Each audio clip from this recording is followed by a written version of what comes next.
Irmãos, vamos abrir a palavra de Deus no livro de Juízes, no capítulo 6.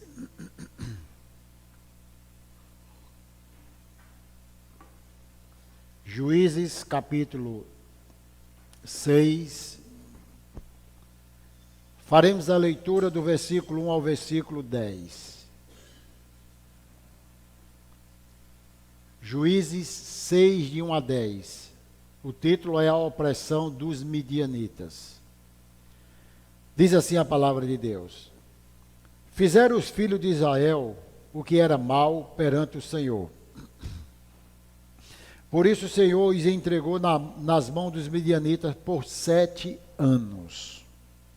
Prevalecendo o domínio dos midianitas sobre Israel, fizeram para si, por causa dos midianitas, as covas que estão nos montes, e as cavernas e as fortificações. Porque cada vez que Israel semeava, os midianitas e os amalequitas, como também os povos do Oriente, subiam contra ele. E contra ele se acampavam, destruindo os produtos da terra até a vizinhança de Gaza, e não deixava Israel sustento algum, nem ovelhas, nem bois, nem jumentos. Pois subiam com os seus gados e tendas, e vinham como gafanhotos em tanta multidão, que não se podiam contar, nem a eles, nem aos seus camelos, e entravam na terra para a destruir. Assim, ou por causa disso, Israel ficou muito debilitado com a presença dos midianitas. Então os filhos de Israel clamavam ao Senhor. Tendo os filhos de Israel clamado ao Senhor por causa dos midianitas, o Senhor lhes enviou um profeta, que lhes disse, escuta a mensagem do profeta: Assim diz o Senhor Deus de Israel: Eu é que vos fiz subir do Egito, vos tirei da casa de servidão, e vos livrei da mão dos egípcios e da mão de todos quantos vos oprimiam. Eu expulsei de diante de vós, e vos dei a sua terra. E disse: Eu sou o Senhor vosso Deus. Não temais os deuses dos amorreus, em cuja terra habitais. Olha como ele conclui o versículo 10. Contudo, não destes ouvido a minha voz. Só até aí. Vamos orar? Senhor nosso Deus, nosso Pai, nós louvamos o teu nome e te agradecemos pela tua palavra lida. Senhor, que tu fales ao nosso coração através deste texto sagrado. Em nome de Jesus. Amém. Capítulo 6 de Juízes vai contar a história de um momento de muita tristeza para o povo de Deus. Até porque o próprio título diz a opressão dos midianitas. Esse povo sofreu uma opressão que não foi igual a que citado por Moisés lá no Egito, pela questão de tempo. Aqui durou apenas 7 anos, lá durou 400 anos. Mas em tese, essa opressão aqui, ela foi muito forte, porque estava aqui em jogo a questão da desobediência do povo de Deus. Esse povo aqui experimentou muitas vitórias do Senhor. Esse povo aqui, eles tiveram muitas bênçãos de Deus. E quando chega agora no governo de Gedeão, que foi o 4º juiz aqui de Israel, esse povo começa a desobedecer a Deus. Pense comigo, alguém que no capítulo 4 viu uma grande vitória de Deus, não é? que está narrado sobre Jael e Cícera, onde aquela mulher deu vitória ao povo de Israel, matando aquele comandante do exército contrário de uma forma heróica. Mas parece que a memória do povo de Deus é curta. Parece que se esquece de uma forma muito rápida aquilo que nós recebemos. E isso não é algo propriamente meu e seu, mas de todo o povo de Deus. Esquecer das benesses de Deus é algo muito comum na vida do cristão. E aqui nós estamos diante de um caso, Madalena, que esse povo se esqueceu de tudo o que Deus fez. E veja que foi um povo que Deus tratou de uma forma benevolente. Nós estamos falando de o povo escolhido de Deus, Israel de Deus. E aqui nós vamos encontrar o mesmo problema que vem desde o início. A mesma situação, a mesma história ou a velha história. E nós vamos dividir em 4 partes, ou melhor, nós vamos tirar 4 ensinamentos do versículo 1 ao versículo 10. Primeiro, no versículo 1, a parte A, Israel peca. Olhe para aqui, Israel peca. Segundo, do versículo 1, parte B até o 5, o Senhor castiga. Primeiro o pecado, segundo o castigo, né? A consequência do pecado. Terceiro, Israel clama, versículo 6, quem sofreu com o pecado, quem viveu o pecado, quem sofreu com as consequências, agora clama ao Senhor, que é muito justo clamar a Deus. Em quarto lugar, nesses versículos de 1 a 10, nós vamos encontrar agora o Senhor enviando um profeta. Perceba que aquele profeta, já vou chegar lá, não vai chegar para dizer logo que vai dar o livramento. Primeiro o profeta vai apontar aonde eles erraram. O profeta vai dizer, tudo isso aconteceu porque vocês desobedeceram ao Senhor. Então fique com a sua Bíblia aberta e vamos trabalhar um pouquinho esses 10 versículos. Primeiro, o versículo 1 já diz tudo, ou por que essa opressão chegou. Fizeram os filhos de Israel o que era mal perante os olhos do Senhor. Na NVI diz assim, de novo, os israelitas fizeram o que o Senhor reprova, e durante 7 anos os entregou nas mãos do midianita. Olhe 2 palavras aqui para você entender o que nós queremos falar nessa noite. A primeira palavra é que Israel pecou, voltou a pisar na bola. A segunda é quando ele usa essa expressão que é muito forte, o Senhor o quê? Entregou. Perceba aqui comigo, ele diz, olhe, os filhos de Israel fizeram o que era mal perante o Senhor. Por causa disso, o Senhor os entregou. O que é o Senhor os entregou? Na medida que nós estamos em desobediência a Deus, nós estamos entregue, nós estamos à mercê de tudo de ruim que pode acontecer. Mas pastor, será que Deus não nos guarda? Deus se guarda. Mas há momento que Deus, parece que Ele se afasta e diz assim, siga o caminho que você quer para saber onde você vai parar. Nós vamos ver esses versículos, Paulo, lá no livro de Romanos, no capítulo 1, lembra? Quando diz que Deus o entregou às paixões infames, porque era um povo, diferentemente desse aqui, inveterado, que não queria mais saber de nada de Deus, e ali Deus se afasta. Não há, escute isso aqui, não há castigo maior, pior, do que Deus se afastar do homem. Imagina aí se Deus, ele retirasse por 5 minutos, Samuel, a misericórdia de Deus da minha e da sua vida. A Bíblia diz que as misericórdias dele se renova a cada manhã. Então, o primeiro ponto é que a história velha se repete. O povo pisa na bola, o povo se esquece de Deus, a mente ela é muito pequena, é falha, e agora o povo se esquece de tudo que Deus fez.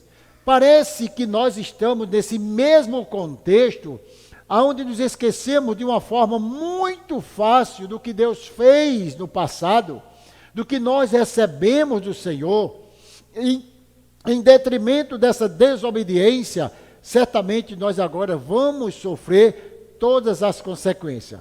Primeiro, Israel, ele falha. E segundo, o Senhor entrega na mão dos medianitas. Agora, olha que situação difícil. Esse povo foi entregue a um grupo de pessoas que eram numerosos. Quando eles desobedecem a Deus, evidentemente, eles vão sofrer o quê? As consequências. Não há como se afastar de Deus e não receber as consequências. Não há como recuar, deixar o ponto, que estávamos, a situação que vivíamos com Deus, o Deus da aliança, e não recebermos as devidas consequências, ou o castigo, não é uma palavra muito dura, mas o castigo que cada um recebe. Os filhos de Israel fizeram o que era mal. Veja só, e este povo é um povo de coração rebelde e pertinaz.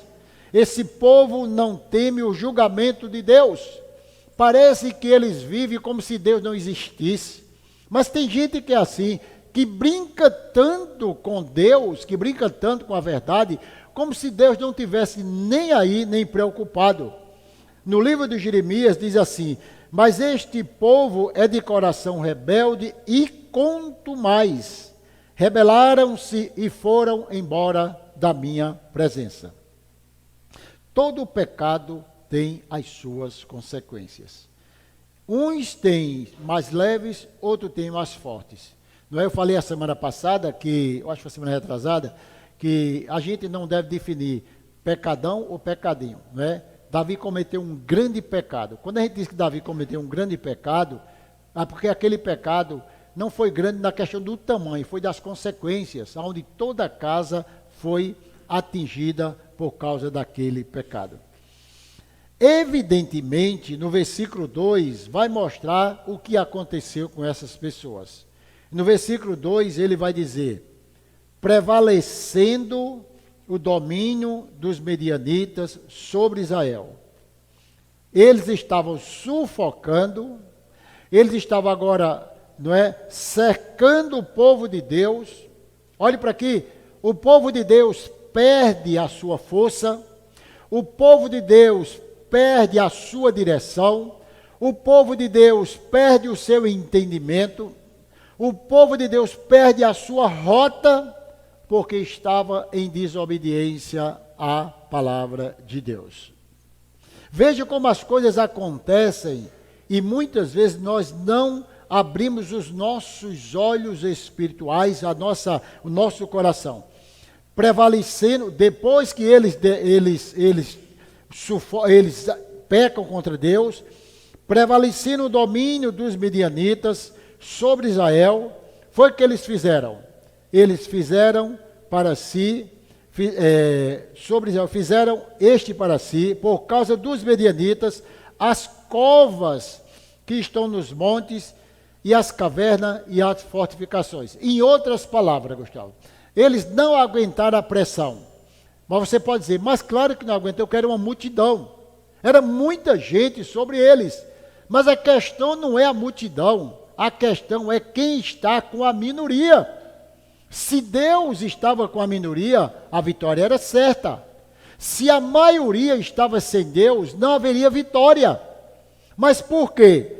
É um povo agora que não reage, é um povo que não pode fazer mais nada, e ele só tinha agora que preparar as suas malas, preparar suas estratégias para fugir de uma opressão, de algo que estava tirando o sossego da nação.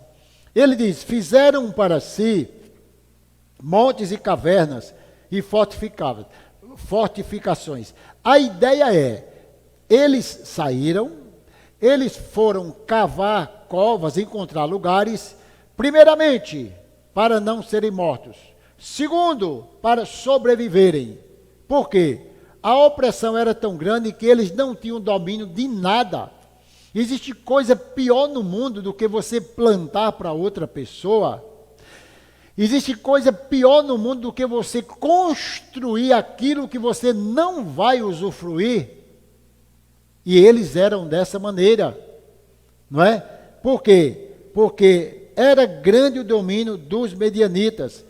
Para escapar desses ataques, eles começaram a se esconder. Por quê? Esse povo não aguentava mais tanta opressão. Era uma luta desigual. Por que era uma luta desigual? Não porque era a maioria, mas era porque a minoria que ficou estava em desobediência.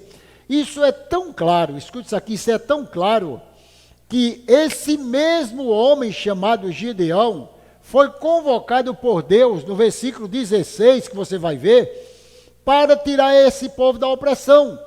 E sabe o que foi que Deus disse para ele? Você vai ferir os midianitas como se fosse um só homem. Mas espera aí, João. Lá no começo ninguém viu nenhuma promessa dessa. Por quê?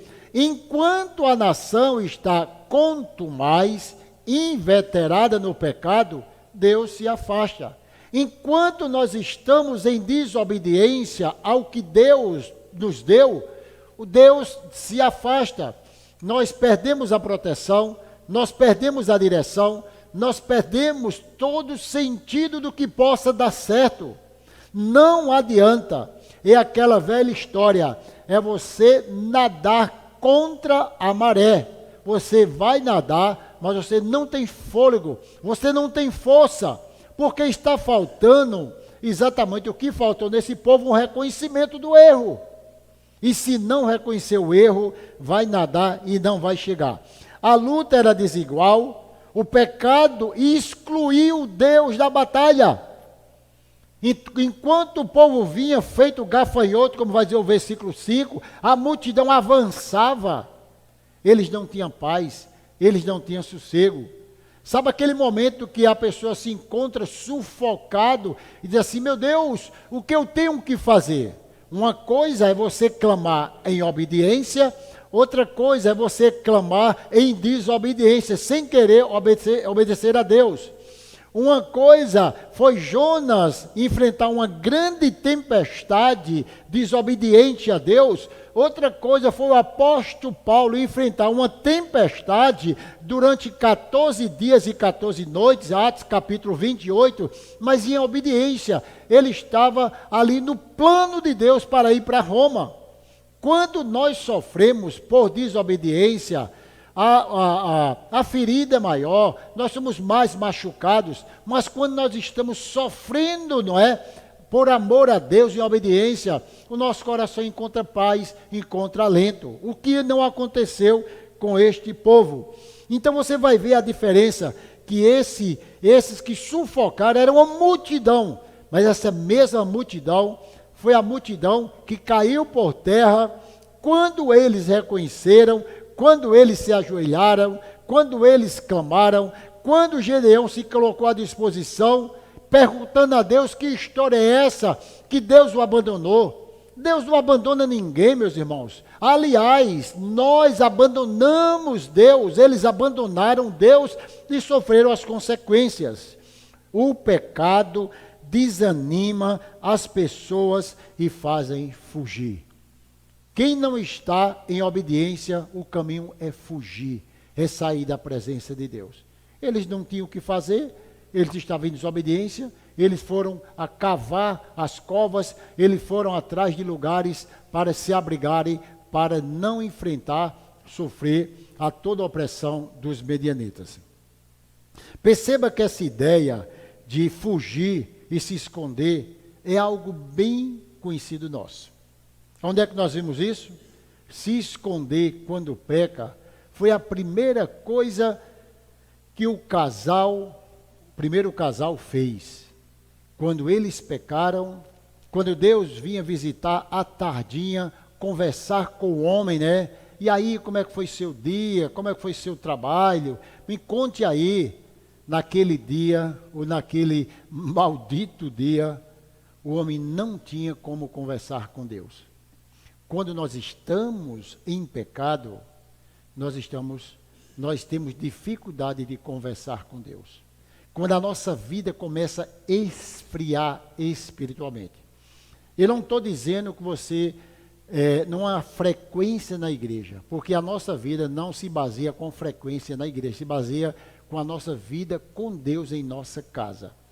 Quando o pecado entra o desânimo, entra a vontade de fugir, entra a vontade de se afastar, e automaticamente a Bíblia diz que um abismo vai chamando o outro abismo. Foi o que aconteceu. Gênesis capítulo 3. Quando ouviram a voz do Senhor, Deus, que andava no jardim pela viração do dia, esconderam-se da presença do Senhor. O homem e sua mulher entre as árvores. Eu fico imaginando, olha para aqui, eu fico imaginando a cena. Adão e Eva já tinham pecado, e Deus chega para conversar. Eu imagino Adão dizendo, Eva, se esconde, vem para cá. A gente não pode. Para onde nós vamos fugir de Deus, se esconder de Deus?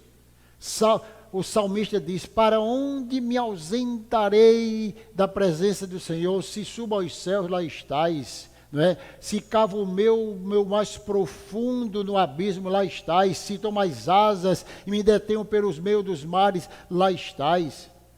Aonde você estiver, Deus está. Elias tentou correr, tentou fugir, entrou na caverna, se escondeu, eu não quero mais viver, ficou emburrado, alguns teólogos dizem que ele ficou depressivo, querendo, quem pede para morrer está em depressão. Deus disse, Elias, o que é que você está fazendo aqui? Ninguém se esconde de Deus. Olha, ocultar-se-ia alguém em esconderijo, de modo que eu não veja. Diz o Senhor, porventura não encho eu os céus e a terra, diz o Senhor. Nós não podemos nos ausentar de Deus. O maior remédio para mim e para você é todos os dias dizer, Deus me ajude a reconhecer o meu erro, o meu pecado e voltar à minha vida com o Senhor. Quando eles cavam essas covas, eles vão embora. Eles não enfrentam, porque eles não tinham nem como enfrentar. Quem está longe dos caminhos de Deus tem que fugir. Agora, quando nós estamos em obediência, por mais angustiante que seja a situação, sai uma palavra dos nossos lábios, Deus está comigo, o Senhor vai me fortalecer, eu vou sair dessa, Deus vai me ajudar. Isso não é confissão positiva não, isso é certeza no coração de que Deus peleja pelos seus filhos, de que Deus não desampara, de que Deus está conosco nessa jornada. E eu louvando a Deus ali, louvando a Deus com um grupo de louvor, quantas letras bonitas de cânticos aqui que nós cantamos hoje à noite, e de que, Senhor, nada temerei, Maranata, nada temerei, mas será que é verdade que nós não tememos? Aí no versículo 3 ele vai dizer assim, o que estava acontecendo? Eles fugiram porque não aguentaram a pressão. Por quê? Cada vez que Israel semeava, os midianitas e os amalequitas, como também os povos do Oriente, subiam contra ele. Versículo 4. E contra ele se acampavam, destruindo os produtos da terra, até a vizinhança de Gaza, e não deixavam em Israel sustento algum, nem ovelhas, nem bois, nem jumentos. Agora, vamos dramatizar a cena.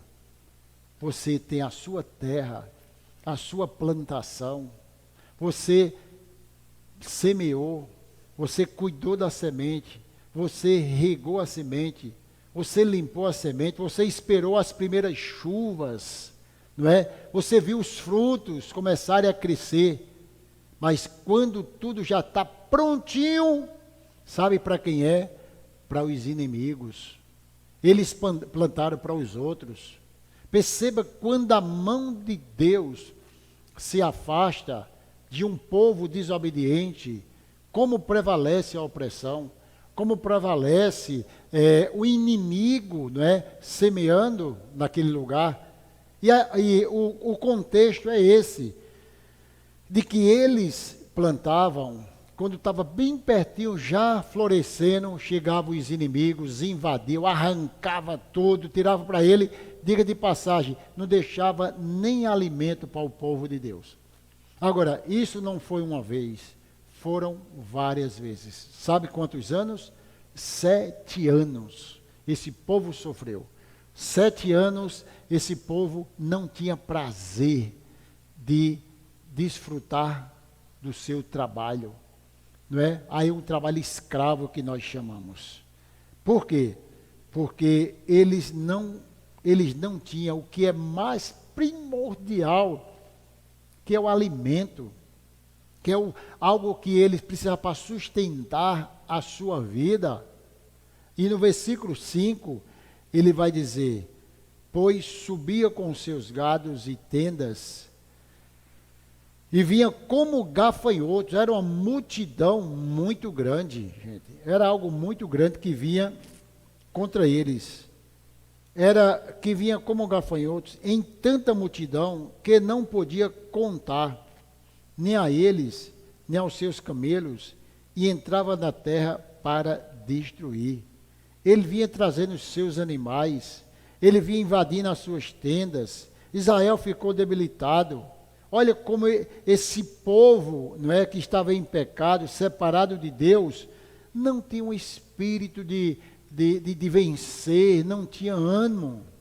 E era tudo isso que acontecia. O que acontece que no versículo 3 agora, no versículo 3, porque cada vez que semeava, eles vinham e colhiam.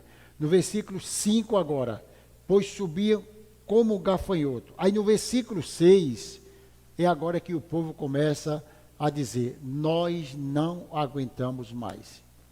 Chegou na estaca zero, chegou no limite, chegou o momento que esse povo não aguenta. Você sabe por quê? Porque na desobediência, não é? Às vezes a pessoa aguenta muito tempo. Nós não temos que ficar parado muito tempo esperando as coisas acontecerem de forma mágica. Nós precisamos reconhecer que nós erramos. Então o que aconteceu? O povo ficou sem força, Israel ficou debilitado com a presença dos midianitas, versículo 6 e versículo 7. Por isso Israel clamou ao Senhor, tendo os filhos de Israel clamado ao Senhor por causa dos midianitas. Parece até ironia. Como é que esse povo ainda não clamou a Deus? Sabe por quê? Porque há momento na vida do cristão que ele fica congelado. Ele se acostumou com a situação. Ele se adequou ao pecado. Ele tomou forma de pecado. E ele começa a achar que aquilo ali é muito normal, é muito comum. Esse povo demora 7 anos. Por que não clama antes? Por que não reconhece antes? Por que você não se dobra quando o primeiro ataque chega? Mesmo estando em desobediência, nós podemos sim clamar. Olha que coisa impressionante. No versículo 6, eles clamaram ao Senhor, eles não aguentaram mais. Eles não estavam mais suportando aquela situação. E eu fico pensando, meu Deus, como é que esse povo não se dobra antes? Sabe por quê? Porque a Bíblia diz que é um povo de coração duro, é um povo rebelde que não se dobra diante de Deus. Se nós formos comparar, claro que não há comparação, comparar esse povo com Faraó, Faraó não se dobrava de jeito nenhum. Mas, infelizmente, eu não estou tratando todos iguais, mas o ser humano é assim, ele só se dobra mesmo quando aperta. Ele só se dobra quando aperta. Ele não confessa de imediato. Nós vimos isso que Adão e Eva fugiu. Nós vimos isso na vida de Davi, que pecou, passou um ano dentro do seu palácio, né, esperando a criança nascer, e como se nada tivesse acontecido. Esse é um perigo. É quando nós congelamos, nós paramos, nós não temos o senso, né, de pecado, de que nós estamos errados. E aí, infelizmente, vai chegar o dia de você se dobrar. Ninguém aguenta o aperto de Deus. Ninguém, nenhum de nós aguenta, porque um dia nós vamos, ser confrontado com o Senhor. Você pode até entender, mas pai, fulano corre a revelia, eu não sei como é que aguenta, mas um dia Deus vai dar um basta na situação. Isso é para o nosso bem, isso é disciplina de Deus. E a Bíblia diz que ele disciplina aquele a quem ele ama.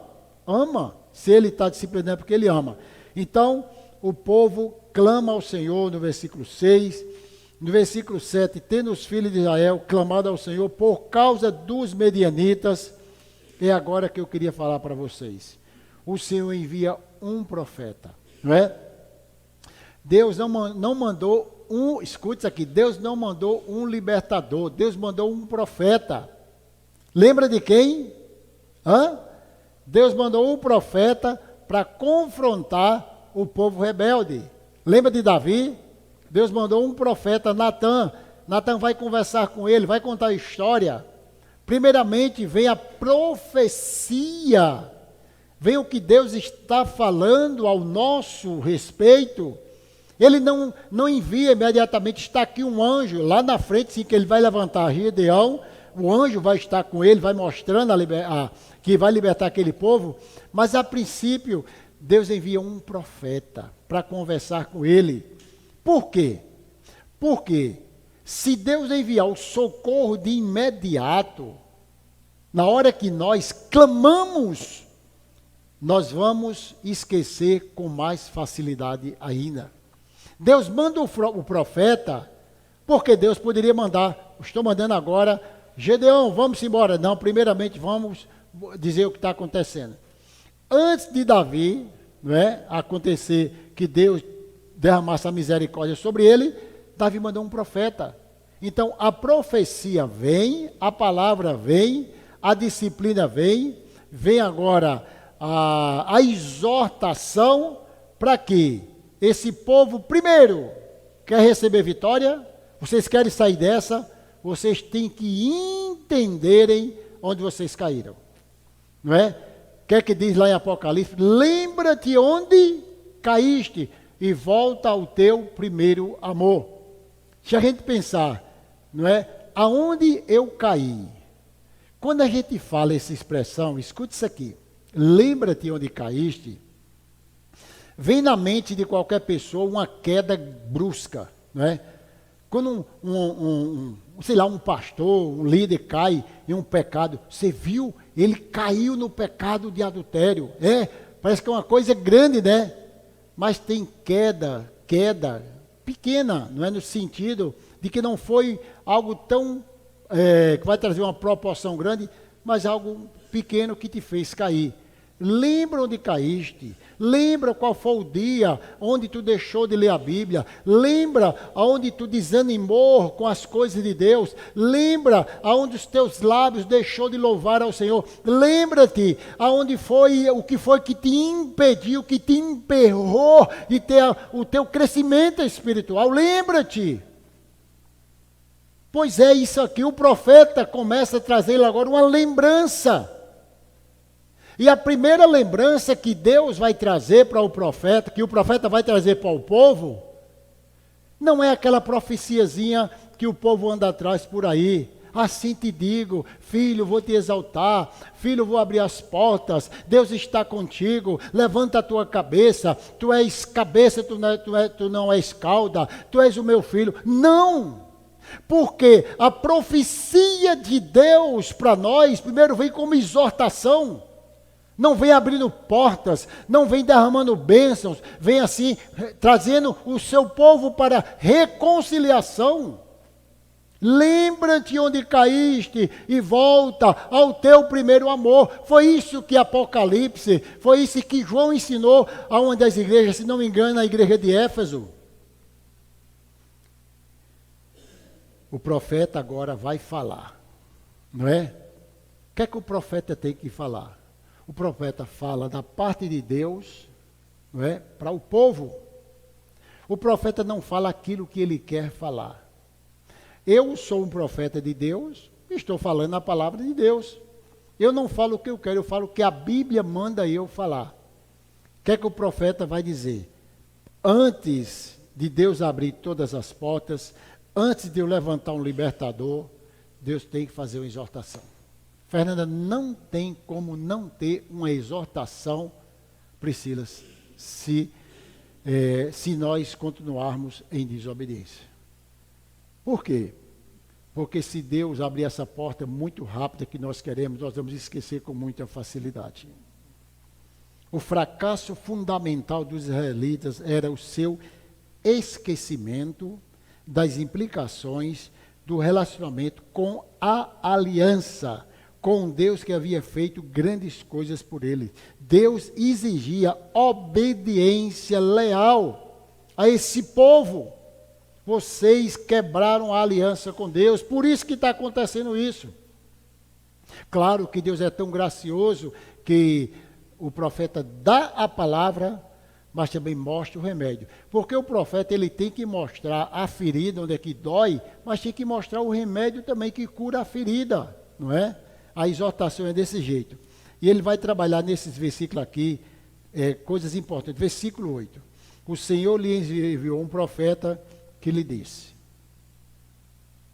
assim diz o Senhor, Deus de Israel, eu é que vos fiz subir do Egito, tirei da casa de servidão. Olha que duas coisas importantes ele vai dizer. Subir do Egito. O profeta primeiro relembrou o povo de Israel das glórias e dos livramentos divinos passados. Sabe o que ele vai dizer? Refresque a tua cabeça, a tua memória. Olha para aqui. Primeiro ele vai dizer, foi eu que fiz vocês subir do Egito. Aonde vocês estavam? Em que caminho vocês estavam trilhando? Que rei estava dominando a vida de vocês? Fui eu, não é? Parece que nós precisamos de uma chacoalhada, dizer, ei, peraí, venha cá, escute o que Deus vai falar para você agora. Olha para o teu passado, olha de onde você veio, olha a tua situação. E ele diz, eu vos fiz subir do Egito. Então eu tirei vocês de lá. De onde eu tirei? Da casa da servidão. Que é isso? Da escravidão. Vocês eram escravos. Vocês não tinham prazer. Vocês semeavam e não tinham prazer. E eu tirei vocês de lá. Quando o profeta mostra isso, é para que o povo agora baixe, desculpa o palavreado, baixe a bola e reconheça que Deus foi que entregou vocês às suas paixões. Quando ele diz assim, vos tirei da casa do Egito, versículo 9, vos livrei da mão dos egípcios, da mão de todos quantos vos oprimiam, e expulsei diante de vós e vos dei a terra. É impressionante como quando nós estamos, escute isso aqui, em desobediência, o que nós menos queremos ouvir, sabe o que é? É repreensão. É claro que alguns são acusadores, não é? Temos que ter muito cuidado. Sabe por que o irmão Zezito está passando isso? Sabe por que está passando isso? Porque isso, isso e isso. Não se trata de acusação. Se trata aqui de que Deus está mostrando, olhe, aonde você caiu, aonde você falhou, vocês viraram as costas para mim, vocês me abandonaram. E se não houver esse conhecimento, fica difícil para que Deus ele venha trazer de volta o seu povo. Eu livrei da mão dos egípcios, da mão de todos quantos vos oprimia, e o expulsei de diante de vós, e dei a sua terra. Livrei. Os grandes livramentos, Deus está passando em rosto. E outra, escute isso aqui, eu livrei vocês, e vos dei a sua terra. Que terra é essa? A terra prometida. Eu tirei vocês da terra da escravidão, coloquei vocês no caminho da terra prometida. Foi isso que eu fiz. Mas como esse povo precisava ouvir essas verdades. Lupinha, como nós precisamos abrir os nossos olhos e ouvir as verdades de Deus. Nós não precisamos de que alguém bata nas nossas costas, que nos dê um abraço e venha apoiar os nossos erros. Nós não vamos crescer com aquelas pessoas que não nos ajudam a dizer a verdade. Muitas vezes nós estamos pecando porque estamos omitindo a verdade. E alguém só vai crescer, alguém só vai se levantar quando vir a verdade sobre aquela situação. Então ele disse, olhe, eu livrei vocês, tirei vocês. E no versículo 10, esse para a gente encerrar, ele vai fechar, porque tudo isso aconteceu.